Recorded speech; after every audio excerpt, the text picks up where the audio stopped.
Hello everyone, and welcome to our first webinar about analytics from Imaginatik. The first thing we're going to do is step back a little bit and think about why we need analytics in the first place and what analytics means in our context. To do that, let's just think about the way most people have done business all along, and that we'll call Business 1.0.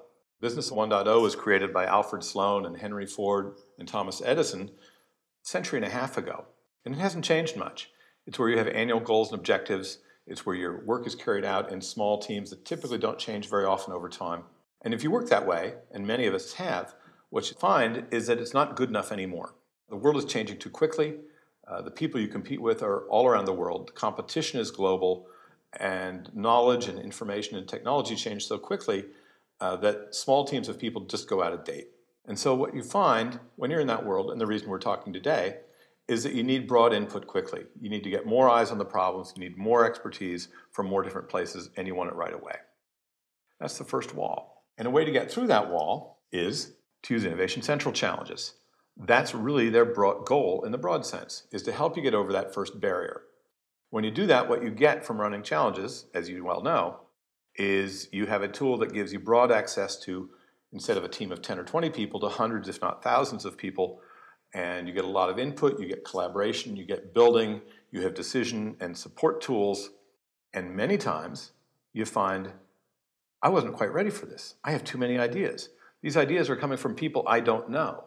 The traditional way, as a boss or as a manager, I've thought about business isn't really adequate for this fast and huge scale anymore.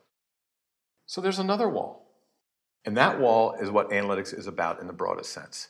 Analytics gets us over that second wall and gives us a set of tools to help manage that large flow of ideas and people. And that gets us into the realm we could loosely call Business 2.0. It doesn't replace Business 1.0. You still have the hierarchic structure, you still have all the mechanisms at work, you still have a finance and licensing and R&D department. But what you've done is you have a suite of tools that allow you to augment your teams and make them small and dynamic. They allow you to get just-in-time expertise from anybody, anywhere, anytime. And they provide you a view of people in the flexible virtual organization, not the static organization that changes rather slowly, but the way people come together to collaborate and then disperse and then come together in different mixtures for another problem another day. And that's what we're talking about with analytics. So we have three themes. We have half a dozen tools in analytics to talk about. We've chosen to break them up into three broad themes: thinking about people, thinking about what you have, and then thinking about what you don't have, which is seeing gaps and blind spots. Today, we're going to talk about people and patterns we can see with people. The way to phrase these people, the people discussion, is we're just going to use half a dozen questions here and use these questions to illustrate the power of analytics. What have people been doing in this challenge? Are the results representative? Or are they the opinions of a vocal minority? We have questions about the organization. What are the tacit communities? Who are the communicators? Who are the influencers in my tacit, just-in-time communities? And finally, about business and expertise.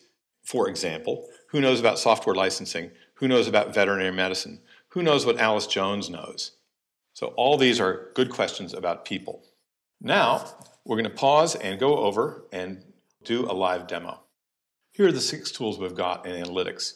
And to illustrate it, I've got data from a challenge from Sangster Pharmaceuticals, which is a fictitious organization, all anonymous, but realistic content. And we're looking at the 400 to 500 ideas that came out of a Sangster challenge. So let's go have a look. And the first question we had about the challenge process is, what have people been doing? Let's start at the top. You can see we have tools that range from the simple to the sophisticated about people and about ideas. We're going to talk mostly about people things, and we'll start with the simplest. What have people been doing in this challenge?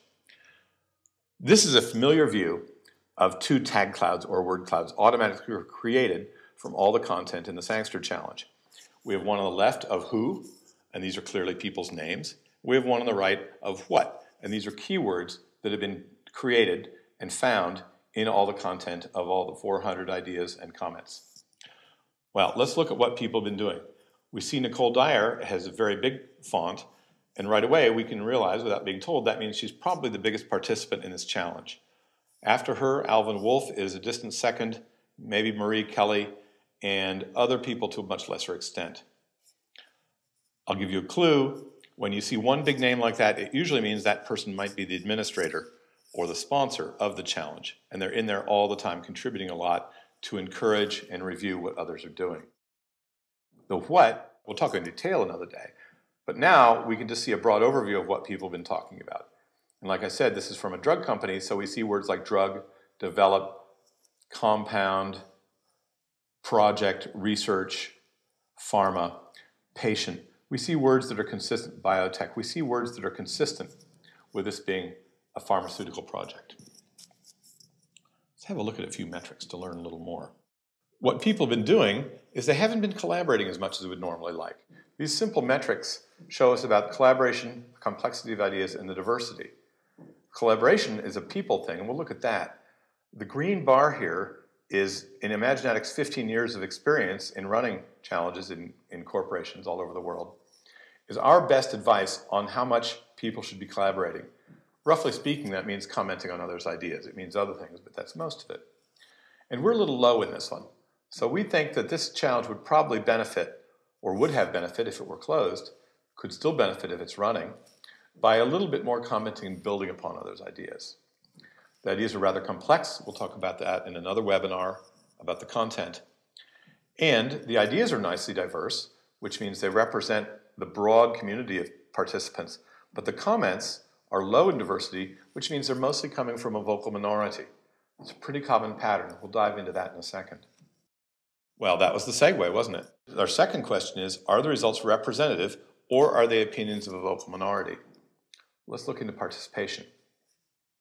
Here we see what people are doing also. We see that people, most people, these Venn diagrams here represent people, not the number of documents. So most people are doing ideas, and about maybe a third as many are adding comments. The commenters, about half, are also putting in ideas, about half are just doing comments only. This is actually pretty typical. When you have experience of many challenges, you start to get patterns and signatures here that help you with diagnose things and see things when they might be a little anomalous, or when as a sponsor you might want to intervene. But this is pretty normal and pretty healthy, like this. How representative? This is the 80-20 rule, as it were.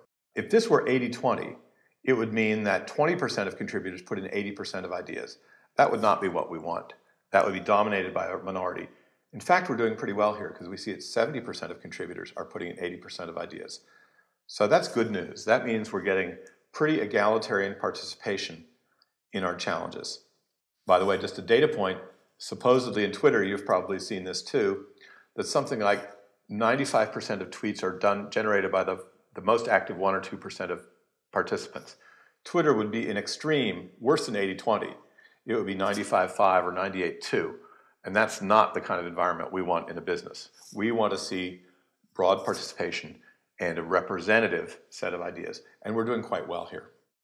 Commenting, as we noted before, here's a little more detail, is not quite as representative. It's not as bad as 80-20, but it's 44-80. A little less than half of contributors are putting in 80% of the comments. Again, we'll have a little more of that, more look about that later. So our next question is about, let's look at a little about the organization. Remember, you have two organizations in a company. You have the org chart, who reports to whom, who's the boss, who are the employees, and we all know that. But there's also a tacit community, a tacit organization that comes and goes and changes, but it's how people really communicate. In this case, because we're building having a look at our tacit community based on participation in challenges. It's important to note this is a business community because it's built on the data of people answering challenges. It's not about the tennis club. It's not about the folks from building 37, third floor who always have lunch together. Those are social communities and they're fine, but that's not necessarily about business. This is business because these are the tacit communities that form around topics, serious business topics, as reflected in the challenges you run. What we get is a ring diagram, and it shows everybody around the ring, and it shows their style. Red, if you know your Malcolm Gladwell, you have connectors in red. These are people who talk to other people, the know-who people. And you have blue, who are the mavens, as Malcolm Gladwell tells you in The Tipping Point. And they're the know what or know how people. And so it characterizes people by their style. And we can go around. Let's have a look at Nicole Dyer. Remember, her name was the biggest one before. Let's click on her. Here are her details. Nicole is a complete connector. And you can see here in red, comment from Nicole Dyer. All she's done is comment. She put in one idea. But for the most part, and including 92 other people not shown, she's done nothing but comment on other people's stuff. She is a connector. She's a big-time connector. That's absolutely fine. It's probably true, in fact, we know it from this data set, that Nicole was, in fact, the admin or the sponsor for this project. And so she was in all the time, commenting on everything, on many other people's ideas. Good comments like, that's interesting, can you tell me how you know that? Can you tell me a little more? Productive comments that lead you to collaborate more. That's Nicole's job, and that's why the data jump out and show you as a big dot with all the lines coming to her as a connector. Other people have other roles. As we go around the circle, you can see in the center, we're seeing the words appear. There's something here about diagnostics in laboratories. There's another little community. See, these little gaps are all the communities. The mathematics behind this tool have automatically chosen the best fit communities of people's collaborative behavior, and it also tells us what they were talking about. So here's a community from Ian Gray, Lillian Brady, and so forth, half a dozen people, and they've been talking about sample collected storage reduction freezer. It's pretty easy to say they've probably been talking about sample storage and freezers.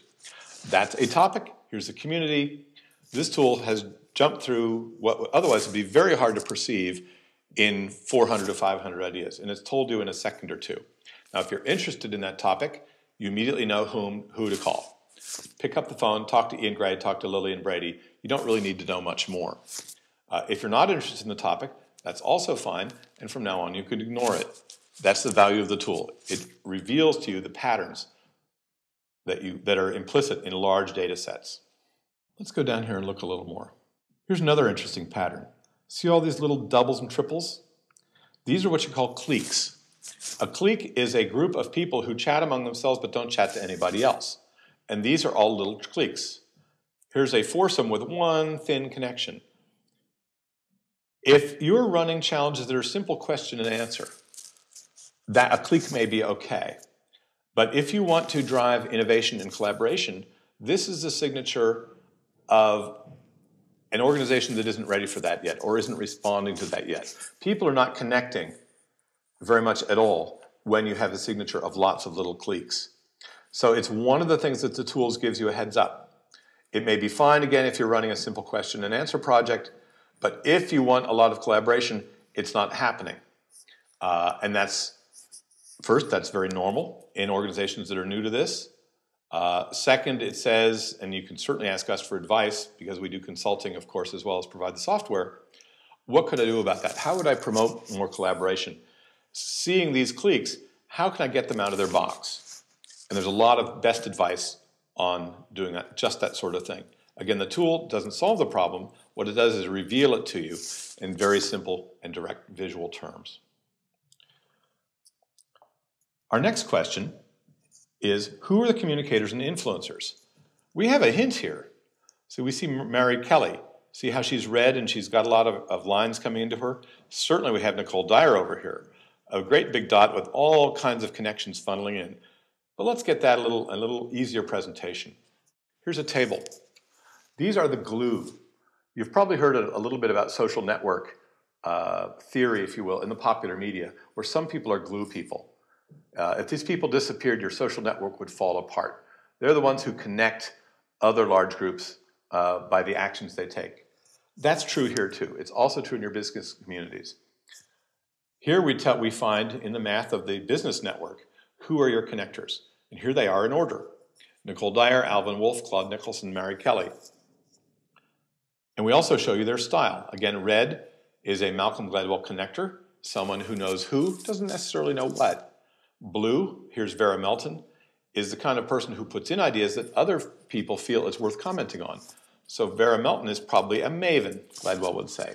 She may or may not be the most social person in the world, but what she has to say is worth others commenting, and that makes her valuable. She's a maven. She's a know-what person or a know-how. This tool also shows us some other interesting things. It shows us the keywords identified. Remember that word cloud in the beginning? Here it is for each individual person. And for that, we can get a taste. It won't be perfect, but it's a good first approximation to what these people have been talking about. So look at Nicole Dyer. Nicole, idea, thanks, opportunity, nice, cheers. Guess what? Those words absolutely confirm that Nicole is the administrator, going in and commenting and using words like this more than anybody else to encourage people to participate. That's fine, and now you know it. If we go to Vera Melton, remember she's blue, she's a know-what person. What's she talking about? Software, collaboration, funds, academic, pharma matrix, external. Looks like Vera Melton is talking about external collaborations and partnerships. Maybe that's her expertise. That's very interesting, especially if, as so often is the case, you're in a company that's gotten very big, very global, she's at another location, or she joined the company because of merger and acquisition. You don't know who she is, but you might need her expertise. Here it is, jumping out at you. And on and on and on. It's kind of fun. We call it fringe thinking. Can you find the fringe thinkers? Fringe is a measure of how well do these words match the overall challenge. In Claude Nicholson's case, white, and the simple mnemonic is, or white is in white bread, brown is in whole grain bread. Claude Nicholson is using words like product, data, project, research, idea, develop. These are rather generic words for this project. These words are very common in that first tag cloud that we saw. So Claude may be perfectly fine, but he's not what you'd call a fringe thinker, at least not in this challenge. On the other hand, Peggy Newton is talking about cell storage. Alfred Oliver is talking about storage, freezers, etc. They're talking about things that are a little unusual. They're probably part of that little community we saw before. They're talking about something that nobody else is talking about, and that's worth knowing. Okay. So our next question, we're back to the 6 questions we had at the beginning, are about business and expertise. Who knows about software licensing? Who knows what Alice Jones knows? That kind of question. And for that, we turn to knowledge mapping, the last tool we'll look at today, which is one that you have to drive with questions.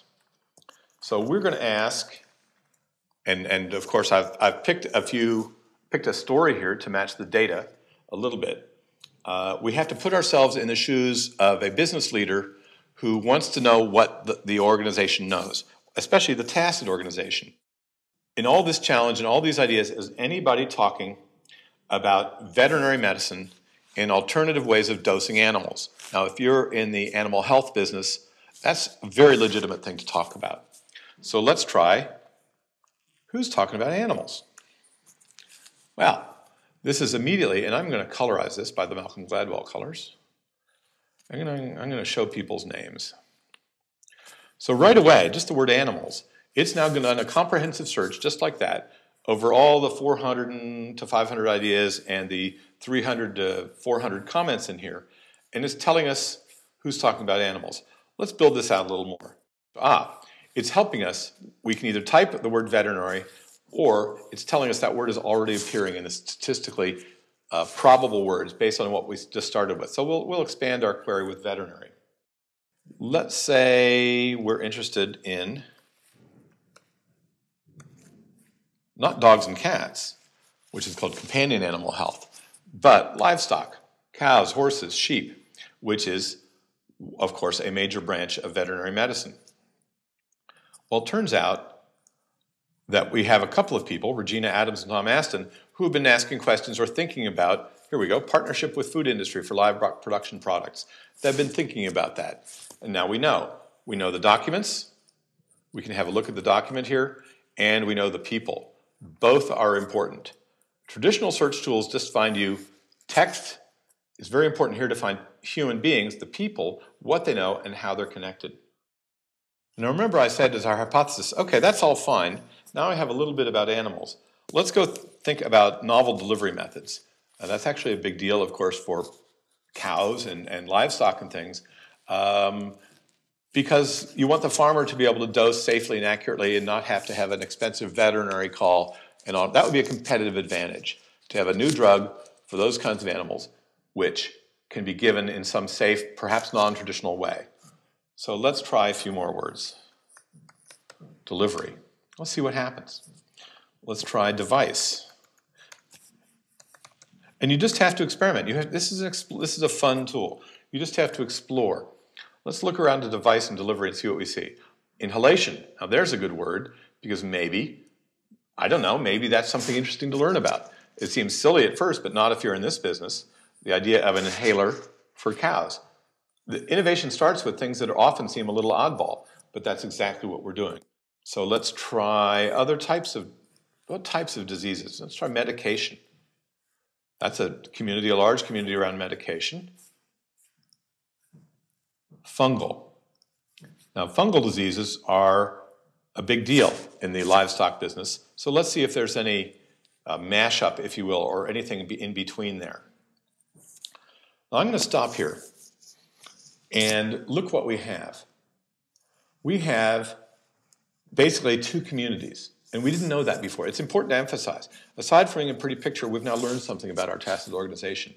We've learned that in just a minute or two of rather fun exploration, we have very much what looks like two coherent communities, one or maybe three, one around medication in general, one around devices and delivery and inhalation, okay, probably about people, and one about animals and veterinary and livestock. There's not much in between. Innovation often happens at the intersections of expertise, and that's what we're looking at. What we've done is we've found, so what do? We look at the intersections. We literally have the intersection. That's the beauty of the tool. We literally have a couple of documents we can look at, and importantly, we have a couple of people to call. So the action I'd take away from this, if I were in charge here, I'd have a couple of thoughts that go through my head. First, I'd say, darn it, it looks like not too many people have been talking about this. Well, I don't know if that's good or bad. Maybe it's an opportunity. But I know the second thing I'm going to do is pick up the phone and see if I can have lunch with Marion Potter and see what she knows. Because maybe she's an expert, maybe she just has strong opinions. But I'll bet you she's one of the most useful people to talk about in my whole organization because she's sitting in the middle of two topics that look like an opportunity if we could build them out further together. So with that, thanks folks. We're going to wrap it up, and I look forward to speaking with you at the next of these webinars.